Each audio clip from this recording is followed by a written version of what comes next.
We build Enbridge, Line 3, and we get started tomorrow.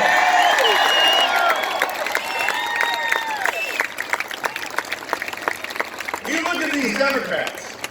You look at these Democrats on TV, but enough about CNN. You look at these Democrats and it looks like the greatest collection of misfits since the bar scene in Star Wars. These people are living proof we got a ways to go to win the war on drugs. I mean, I want to tell you. These folks have been radicalized. I debated Tina Smith, you may not know her, today, and told her to take back her endorsement of Ilhan Omar. Instead, she doubled down. Well, I'll tell you something, friends. If it's a race between Donald Trump and Ilhan Omar in Minnesota, I know who's going to come out on top. Yeah!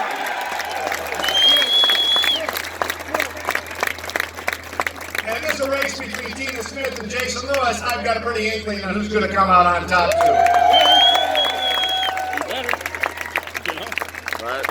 You know, we can talk about my first 2 years in Congress with the president getting the Tax Cut and Jobs Act passed. They want to repeal that so they can raise taxes $4 trillion. And talking about having your finger on the pulse.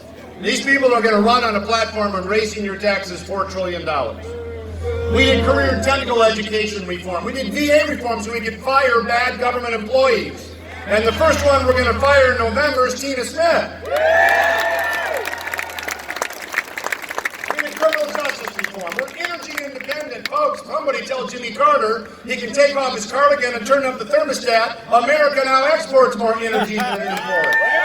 Perfect. We had the lowest unemployment rate in half a century. We had all of those things, and then the Democrats said, what are we going to do? We're going to lose.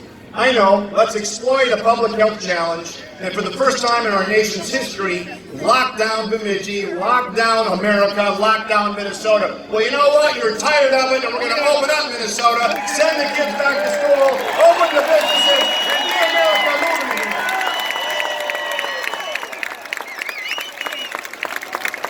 That was good. I sense just a little support for that. What's up? Some really weird. You know, these people are exploiting everything they can, but it's not going to be enough. I saw that. It's like you've got Antifa in like the a streets. firework And it's or amazing something. how this pile of bricks keeps I just showing got up video of it. everywhere. Kenosha, you have to Wisconsin, Chicago, Portland, Minneapolis.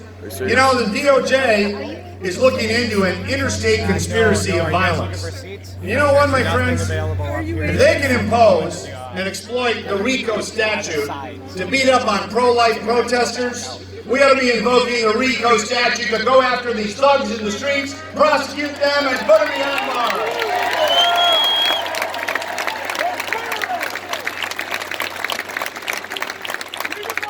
This campaign is now about first principles, and I can't think of a better top of the ticket. I can't think of anybody who's brought the working man and woman back to the Republican Party more than our president, Donald Trump. This is no longer the party of Wall Street, that's the Democrat side. It's not the party of carried interest. This is the party of blue-collar jobs on the Iron Range. This is the party of laying that pipe here in Clearbrook and Bemidji and Beltrami. And this is the party about getting America back to work, and we're going to do it come January, I guarantee it.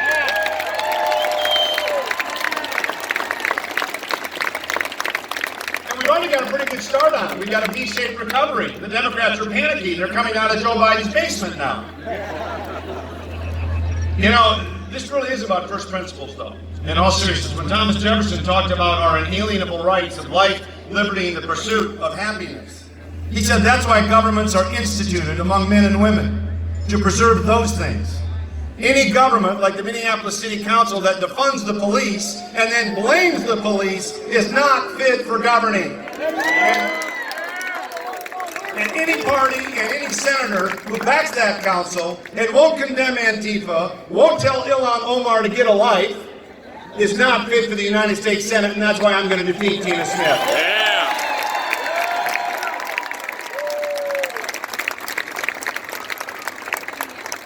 Restoring public order, the rule of law, undoing the lockdowns, putting Minnesota first on the Iron Range and here in Bemidji and all across Minnesota.